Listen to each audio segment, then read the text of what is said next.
All right, we're back on the record in 2025 CR 012572-02. Michael Robinson. Can I have parties reannounced? Let's proceed. Michael DeLeon for Mr. Robinson. All right, Mr. Robinson, you're still under oath, and did you have a chance to think about what you wanted to tell the court? I did. All right, do you need any more time? No, ma'am. All right, Mr. DeLeon, you may proceed. All right. Can you tell the court why you think you should get deferred adjudication? Certainly, requesting a chance of external rehabilitation. That's to have an opportunity to be there for my children. All the women depended on me, and then, you know,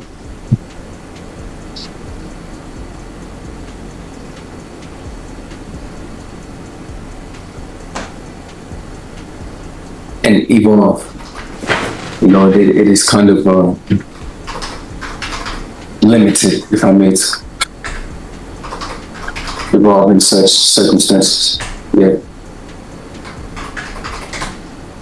I have them, and did, but simply asking that of you who understand that I have a very small record, if not minimal, you know, that of a misdemeanor, and I just feel as if I would pop the mirror that I had fallen apart, and deserve such chance to prove myself to myself and to my family, and then again to be there for my children. Mr. Robinson, let me ask you this. Do you feel like you can meet the qualification, do everything probation tells you to do if you're placed on probation? Certainly. And do you want to have, you have an infant, you have an 18-month-old child, you want to take care of them, work, be responsible for them, help provide for them? Yes. Okay, you said previously, you said that you were only, I think, the only adjudication of a crime is a fail to ID misdemeanor, correct? Correct. Okay, you've never been convicted of a felony in this state or any other? Correct. Okay, and if the court places you on deferred adjudication, you and I have had this discussion. If you're placed on deferred and you do not meet the requirements of your deferred adjudication, you can be brought back to court and face anywhere between 2 up to 20 years in prison. Do you understand that? Yes, sir. So if the court gives you that one chance, you understand that if you messed it up, you could be facing 20 years, correct? Completely comprehensive. Okay.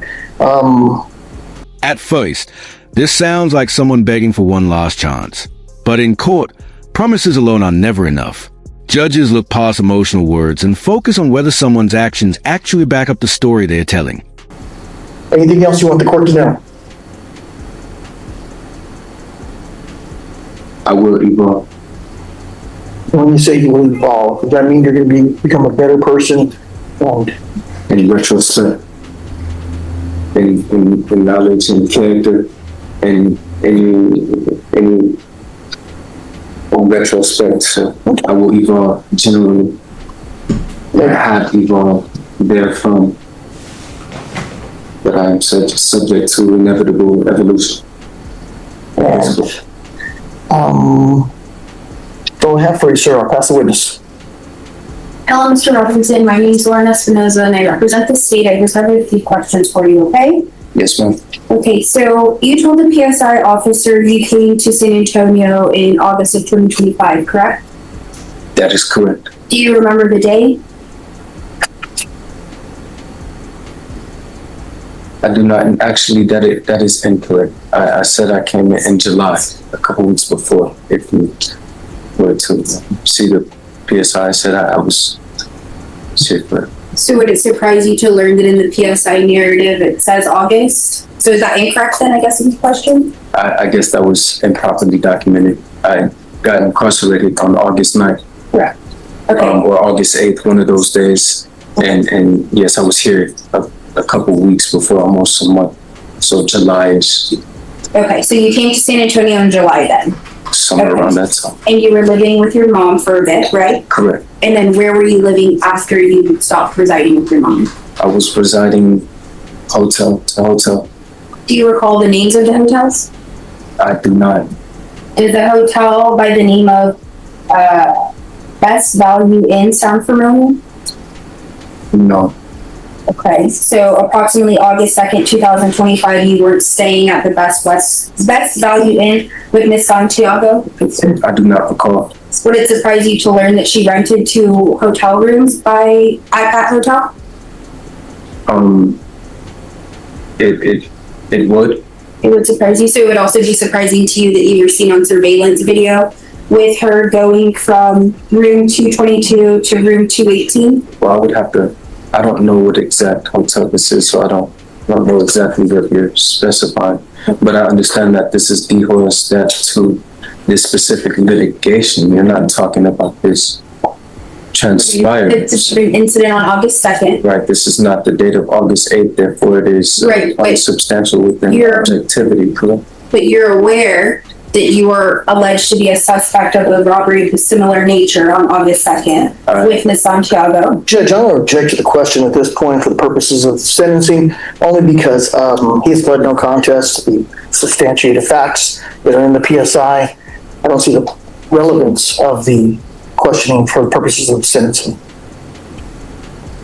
Your Honor, the offense report regarding him being a suspect on August 2nd was included in the stipulations, and it does show that he had a firearm and was participating in the same but the same course of conduct as the instant offense here, August 9th, 2025. Right, so here's my question. The questions that you are asking him to commit to, are those for a different offense or this offense?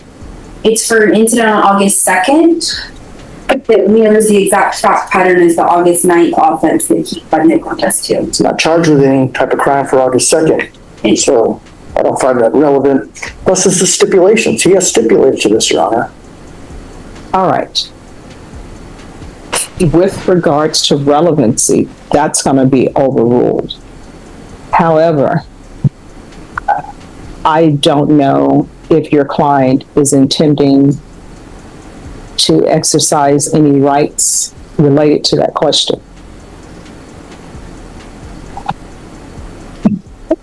Okay, so the instant offense here, August 9th, 2025. You recall being at a Best Western Plus?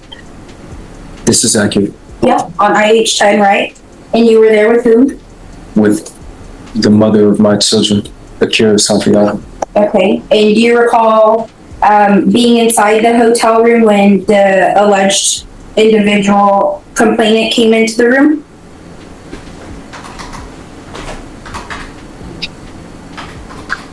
The more he tried to sound convincing, the less convincing he became. Instead of simple, direct answers, every response seemed to create another question, and the courtroom noticed. Yes. Okay, now I want to ask you, we found out a little bit about you, right? You have 2 children. Were you thinking of your children on August 9th, 2025? Object argumentative, Your Honor. Overrule. You can answer the question. Was I thinking of my children on this specific date of said transpirance was the question.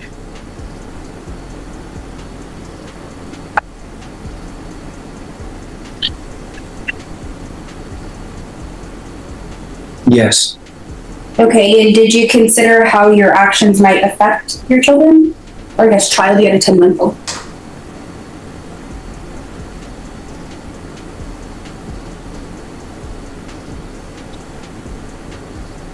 I could have pondered furthermore. Okay, so it is your testimony to, or I guess, let me retract that. You are asking the court to grant deferred adjudication, correct? Correct. What steps are you going to take to better yourself? Or what steps have you taken? It is an internal switch in which I probably is just that of not partaking in ignorance, if I may. Subjecting myself to studies, sophisticating my characteristic rather than and again, subjecting to the nescience. That of, we have 8 hours to be out within this predicament I am subjected to. And I have completely inverted my schedule just to stay up, to study all night, and divert from things that are irrelevant. Such things that is, those are substantial steps, if you ask me. You know, that of studying, that of planning. Okay, so if you were to be granted probation, you plan to reside with your mother, correct? Correct. Which is someone you were living with before, correct? Correct. And you plan to co-parent with Miss Santiago, correct? Correct. So how can you be sure you're not going to revert to old habits? Well, thy will shall be done, and my will is certainly not retroactive transpirances. And Mr. Robinson, how did you obtain the firearm allegedly used in this offense?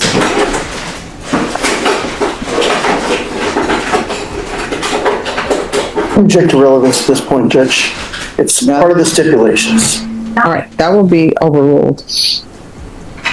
That's the question. Private cell. That is state. Private say, Yes, a private cell. was that in here or in Arkansas? That was in Texas. No further questions, Judge. No further questions, Judge. This is where the hearing shifts. It stops being about what he says he'll do tomorrow and starts focusing on the choices he already made. That's often the moment sentencing begins to take shape.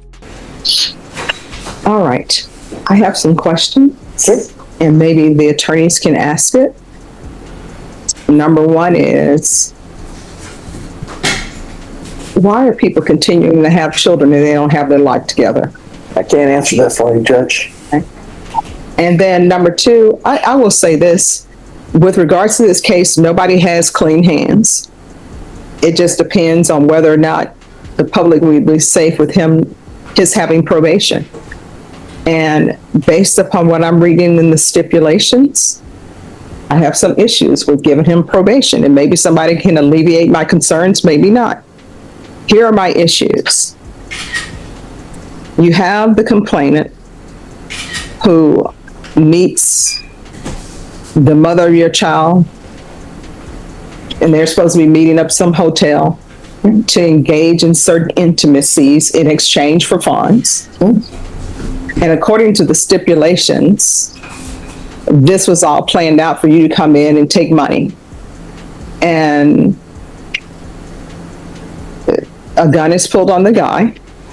You want his gold chain. And in the stips, he said you even brought the equipment to determine the clarity of the gold chain. And he did tell the guy, hey, no, I'm not going to shoot you, but I will beat you with this gun. So I don't know if anybody wants to address those for the court, because I find it very concerning as far as it relates to public safety.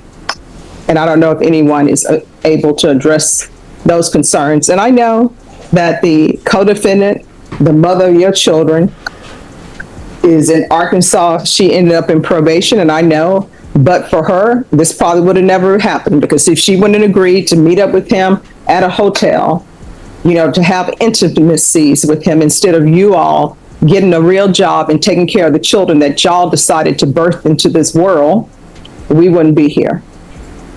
So The judge isn't just evaluating regret anymore. She's asking a much bigger question if released. Can the public actually trust this person?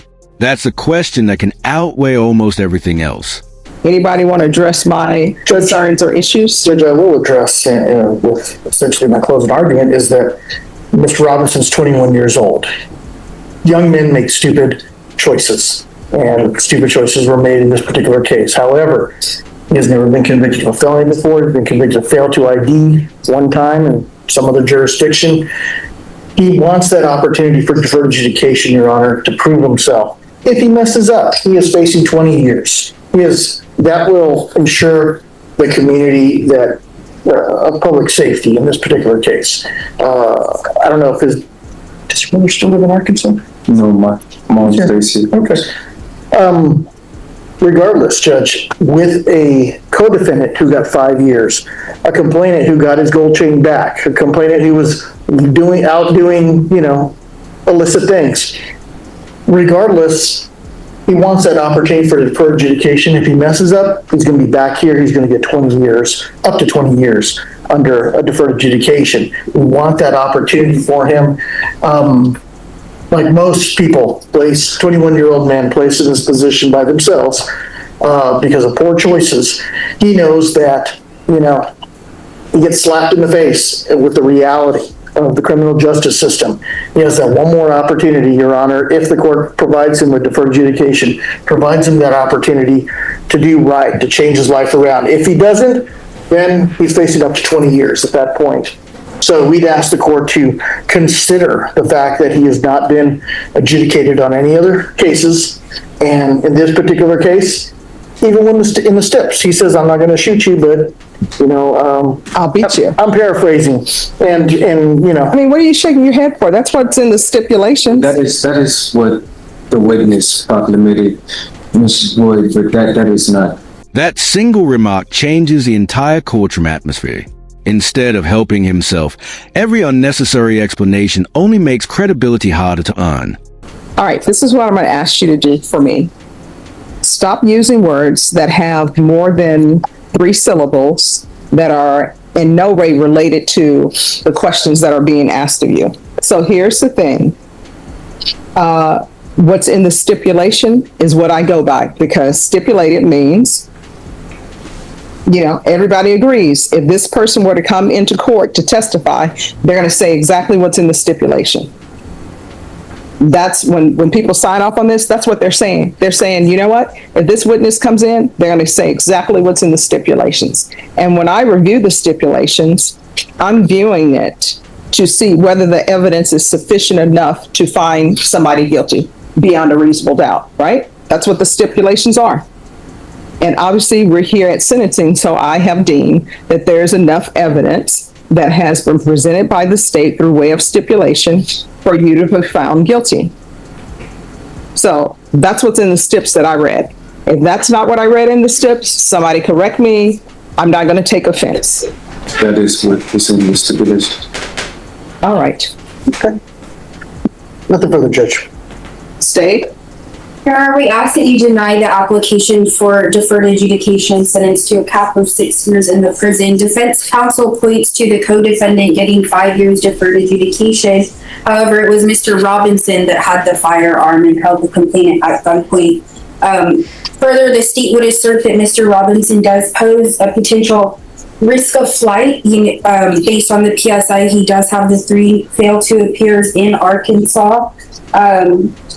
For June and July of 2025, which were dates prior to this and shortly before Mr. Robinson did show up in Texas, as he told the court. It's actually July of 2025, not August. So he does pose that risk of flight, and I don't think he would be a good candidate for deferred adjudication. He poses a risk to community, Judge. We can't have people in our community going around holding people at gunpoint instead of getting jobs to financially support themselves in that way. So for that, we'd ask that you deny his application. And lastly, Judge, on the court dates in Arkansas in July or wherever, it's all hearsay. We don't know exactly when those court dates are. We don't know anything about whether he was supposed to appear or not appear. If there's a non-appearance docket, we know nothing about that. So a little nitpicky on the state's interpretation of those dates, but the main big picture is this young man has never been convicted of a felony before. We're asking for deferred adjudication, Your Honor. All right, so this is what I can tell everybody. He's going to be convicted of a felony today, so I'm not going to grant your application for deferred adjudication. Now, whether or not I give you probation or not, that's something I still need to think about. So I'm going to find him guilty, and then counsel, you're available to come back tomorrow by Zoom? I'll be here. All right, I'll be you'll in the hear? courtroom on a different matter, Your Honor. All right, so the court is going to find you guilty. I'm not going to grant your application for deferred adjudication. Once deferred adjudication was denied, the biggest opportunity disappeared. From that moment, the focus wasn't whether he'd be convicted, it was how severe the sentence would become. And I'll come back tomorrow and let you know whether or not I'll grant probation. Thank you, Your Honor. Thank you. Thank you.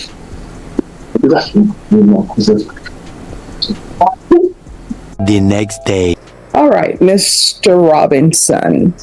Court is calling 2025 CR 012572-02 State versus Carl Robinson. Could I have parties announced for the record? State. Michael DeLeon for Mr. Carl Robinson. And are you Mr. Robinson? I am.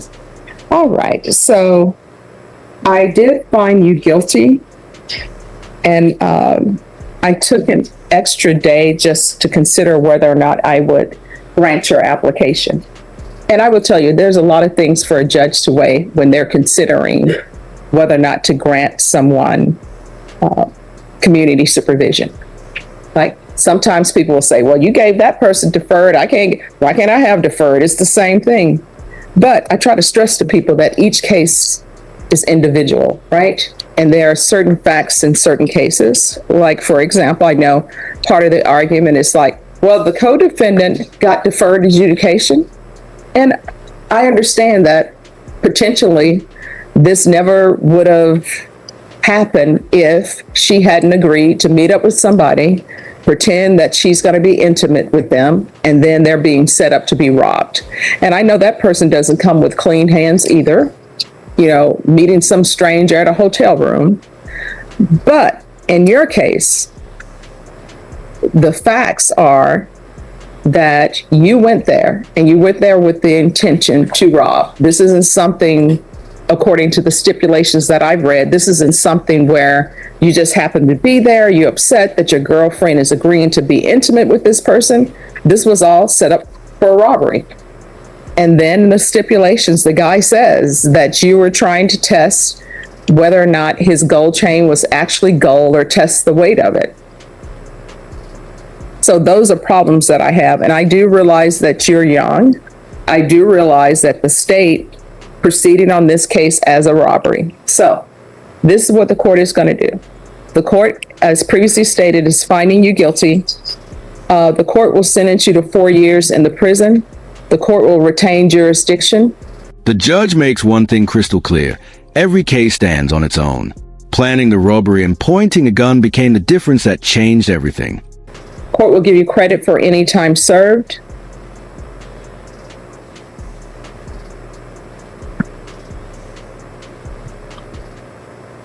And the court will request the therapeutic community.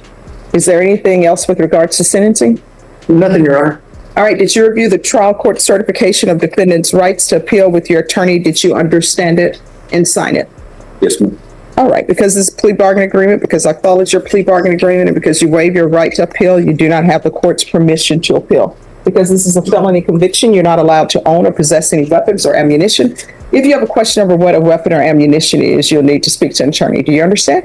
Yes, ma'am. All right, so I've retained jurisdiction. Your attorney knows what that means, but if you're coming back to me, you're going to have to show me something, and he'll inform you what I mean by that. All right, thank you. Thank you, Judge.